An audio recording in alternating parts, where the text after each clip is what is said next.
반갑습니다. 공사부입니다. 오늘은요, 여러분들과 함께 내면의 목소리, 직관과 영감에 대해서 이야기를 나누고 싶습니다. 직관과 영감은 상담뿐만 아니라 삶에 있어서도 어쩌면 가장 중요한 요소일 것 같아요.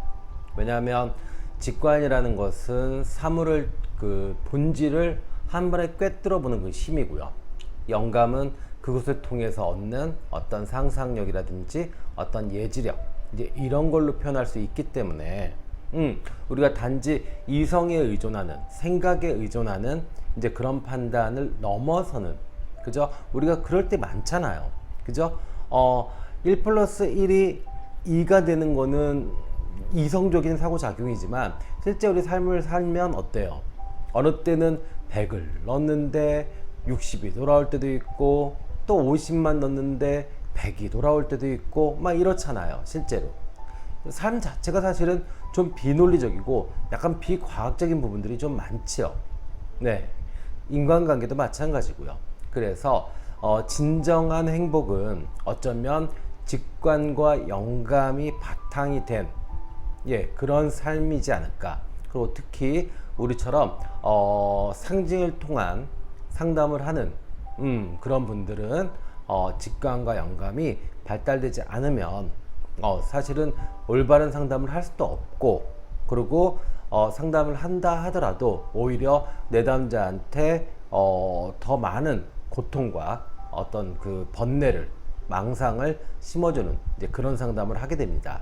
그래서 오늘은 내면의 목소리, 직관과 영감, 너무너무 중요한 문제죠. 그래서 이 부분에 대해서 여러분들과 함께 이 원리가 무엇인지에 대해서 하나하나 말씀을 드리고자 합니다.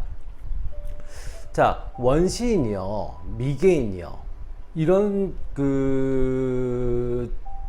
원시인이나 미개인 같은 경우는 의식과 무의식이 결합된 형태로 움직이게 됩니다. 그래서 사실은 이 무의식과 의식이 결합된 형태라고 하면은 무의식이 더 중심이 되죠.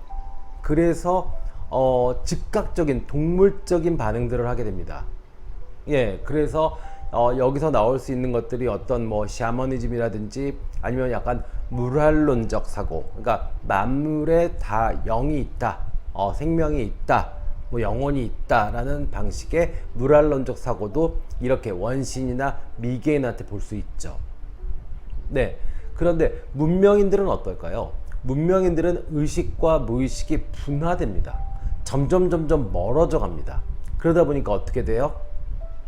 의식이 중심이 되고, 의식, 생각이 중심이 돼서 앞으로 계속 나갑니다. 그럼 어떻게 돼요? 무의식은 여기 남아있죠.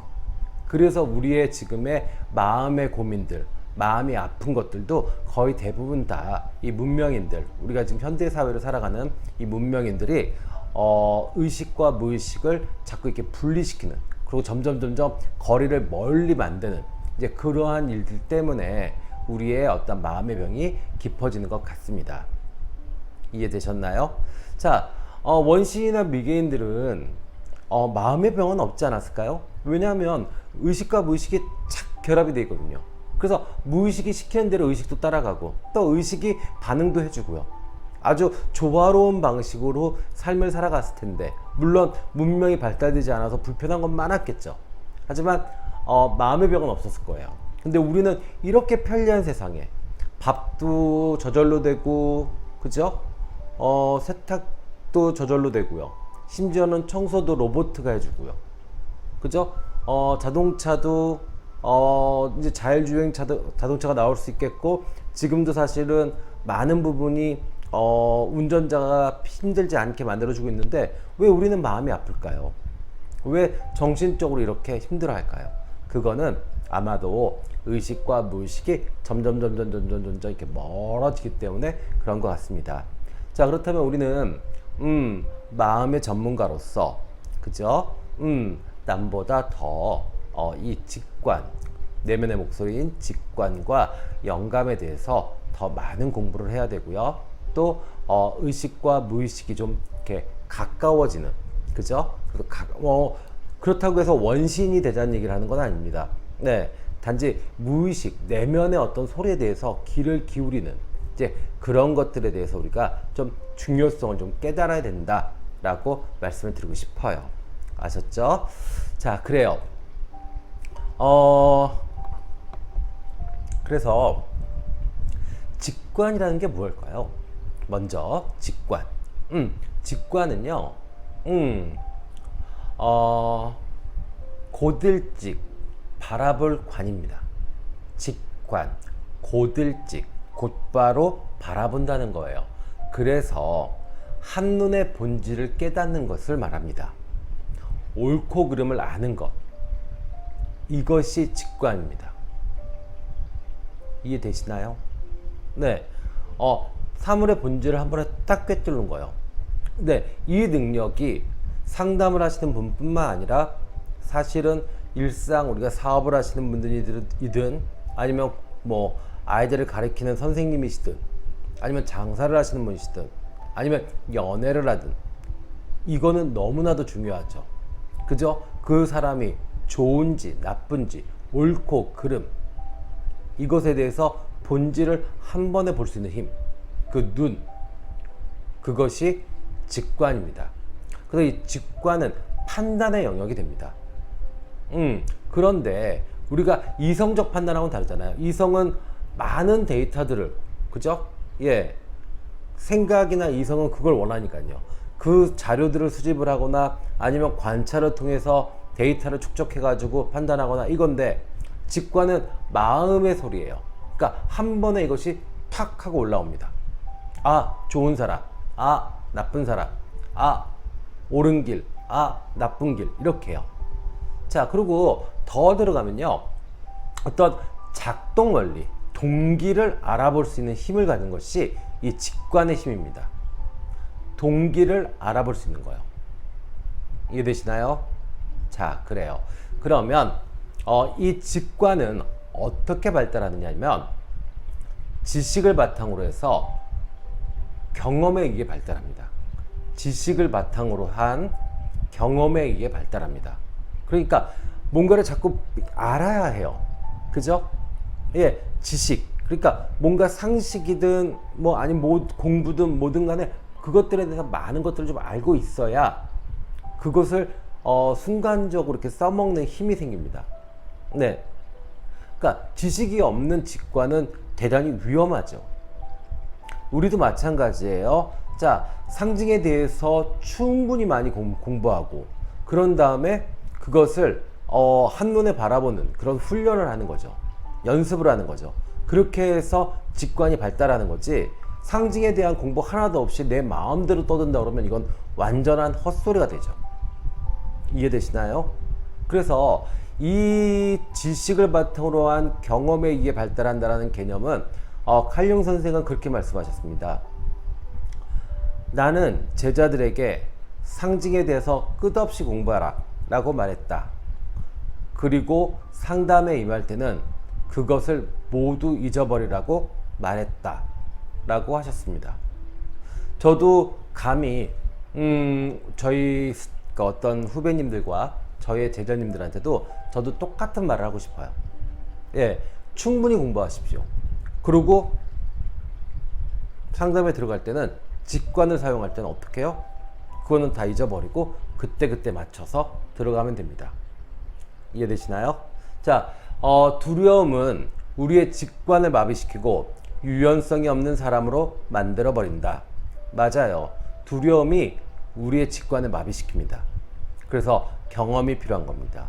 그리고 나의 어떤 판단에 어떤 근본적인 지식이 바탕이 돼야 그나마 논리성 그리고 그나마 어떤 안정성이 확보되기 때문에 지식은 대단히 중요한 문제가 됩니다. 네. 자, 그러면 이거 어떻게 발달시킬 수 있을까요? 어떻게 하면 이거를 더 내가 훌륭하게 써먹을 수 있을까요? 제가 추천해 드리는 방식은 일상적인 상황에서 그러니까 그냥 일반 생활을 하실 때요 자신의 감정한테 물어보는 그런 습관을 한번 들여보세요. 그러니까 너는 어떻게 생각해? 넌 어떤 기분이야? 지금 느낌이 어때? 이렇게 해요. 그래서 이런 경험이 내면의 목소리를 귀를 기울이는, 내면의 목소리에 귀를 기울이는 이런 경험이 궁극적으로는 옳고 그름을 판단할 수도 있고, 더 나아가서는 그 상대의 어떤 그 본질적인 동기를 파악할 수도 있게 하는 힘이 됩니다. 이해되시죠? 자, 그래요. 그래서 일상적인 생활에서 계속 자신의 감정에게 한번 확인받아 보세요. 그러면 내면의 목소리에 귀를 기울일 수 있습니다. 아셨죠? 자, 그리고 동기에 관련되는 이야기는 니체가 얘기했는데요. 모든 행동에는 남들에게 말하지 않는 실제적 동기와 겉으로 내세우기 위한 동기가 있다라고 말을 했어요. 그러니까 우리는 직관력이 있다라는 건 뭐예요? 말해주는 동기만 아는 건 직관력이 있는 게 아니죠. 진짜 직관력이 있는 건 뭐예요? 실제적 동기죠. 말하지 않는 그 내면의 어떤 숨은 그런 어떤 그런 동기, 이제 이런 것들을 파악할 수 있는 힘이 결국에는 직관력이 되는 겁니다. 그래서 직관은 이렇게 움직이고 이렇게 키우시면 됩니다. 아셨죠? 자, 그럼 이제 영감에 대해서 한번 이야기해 볼까요? 영감은요, 대상에 대한 깊이 있는 상상력과 창조력을 얘기합니다. 대상에 대한 깊이 있는 상상력, 창조력을 말한다. 그래서 이것은 판단의 영역이 아니라 예지의 영역이죠. 그죠? 우리가 심리학도 마찬가지고, 타로 상담도 마찬가지고, 종교 상담도 마찬가지고, 다 상담의 영역에는 예지가 들어갑니다. 이거는 마찬가지죠. 부동산 상담을 해도 마찬가지잖아요. 아, 이 집 사면 뜰 것 같아요. 한 2억은 벌 것 같은데? 아, 요거 한 3억 벌 것 같은데요? 한 3년 기다리면? 예지의 영역이에요. 그죠? 그래서 영감은 상상과 예측이라고 보시면 돼요. 이해되시나요? 네. 단어적 뜻은 약간 종교적 색깔이 좀 강합니다. 사실은요. 영, 신령영이죠. 그리고 감은 느낄 감입니다. 그래서 영적인 것을 느끼는 감정을 영감이라고 하는데, 실제로 우리가 종교인이 아닌 이상, 그죠? 생활인으로서 영감을 활용하는 건요, 대상에 대한 깊이 있는 상상력, 창조력을 말하는 걸로 이해하시면 됩니다. 자, 그래요. 그러면 이 영감은 어떻게 작동할까요? 영감은요, 의식의 영역 밑에 존재합니다. 그랬다가 몰입을 통한 경험이 평화로운, 아주 내가 평화로운 상태에서 갑자기 툭 하고 올라옵니다. 이해되시나요? 자, 의식의 밑에 있어요. 그러면서 내가 평화로워야 돼요. 마치 새싹이 올라오듯이요.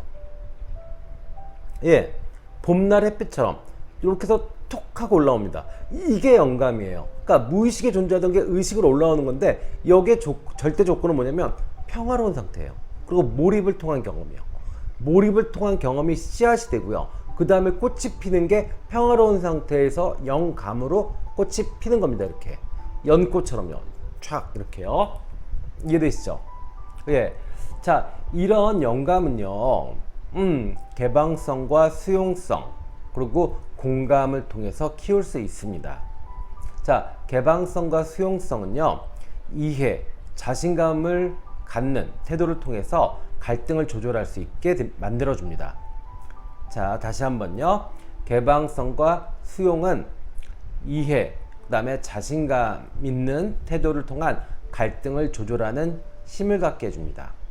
그리고 공감은요, 경청을 통한 감정의 공유, 예, 이것을 통해서 영감은 키워질 수 있습니다. 조금 와닿지 않는 이야기들이죠. 그러면 실제로 영감을 키우는 방법은요, 제가 추천하는 거는 그렇습니다. 명상과 산책을 통해서 뇌에 약간 긴장을 좀 풀어주고, 그 다음에 가라앉힘을 하시면 좋을 것 같아요. 우리가 그 막걸리 있잖아요. 막걸리 막 흔들면 진짜 탁주 되죠. 탁한 술이 되죠. 근데 이렇게 놔두면 어때요? 놔두면 싹 가라앉죠. 그리고 맑은 부분이 뜨고 아주 밑에 불순물들이 가라앉죠. 실제 우리의 마음도 그런 작업들이 좀 필요해요. 왜요? 에고, 이성이 계속 그렇게 나를 탁하게 만들었거든요. 그래서 제가 추천하는 건 명상과 산책, 예, 아니면 멍 때리기도 괜찮아요. 예, 그거를 통해서 뇌의 긴장을 풀어주고 어떤 생각의 가라앉힘을 하신 다음에 그 다음에 평화로운 상태를 유지해 보세요. 그러면 어떻게 되냐면요, 툭 하고 올라오는 아주 공상적인, 예, 그리고 아주 새로운 아이디어들이 올라올 겁니다. 그러면 어떻게 하냐고요? 그걸 잡으세요. 잡은 다음에 그걸 잡고 또 막 쫓아가지 마세요. 그 쫓아가면 또 에고 노름 되니까요. 그죠? 그러지 마시고요. 딱 잡아놓은 상태로 그거만 기억하세요. 그리고 이것으로 예상해 보세요. 아, 그 문제는 이렇게 될 거야 라고요. 그리고 결과를 파악해 보세요. 그래서 이것이 맞아떨어지기 시작한다라고 하면 나의 무의식이 아주 건강하게 그리고 아주 활력 있게 움직이게 되는 것을 확인하게 될 거고, 그리고 나의 영감은 꽤 괜찮은 쓸모있는 어떤 에너지가 되는 겁니다. 이해되셨나요? 자, 그래요. 오늘은 내면의 목소리, 직관과 영감에 대해서 이야기를 드렸습니다. 아까도 말씀을 드렸지만 우리가 지금 마음이 너무너무 아프고 정신이 이렇게 힘들어지는 거는 무의식과 의식의 분리, 그게 너무 빨리 되고 있고 또 너무 멀어져 가고 있기 때문입니다. 그래서 상담을 하시든 아니면 행복한 삶을 꿈꾸시든 이 내면의 목소리인 직관과 영감을 키우시고 관리하시는 그런 습관을 기르셔야 진정한 행복한 삶을 살 수 있을 것 같습니다. 자, 오늘은 여기까지 하겠습니다. 좋아요, 구독 부탁드리고요. 다음에 더 좋은 컨텐츠로 여러분들을 찾아뵙겠습니다. 지금까지 공사부였습니다. 감사합니다.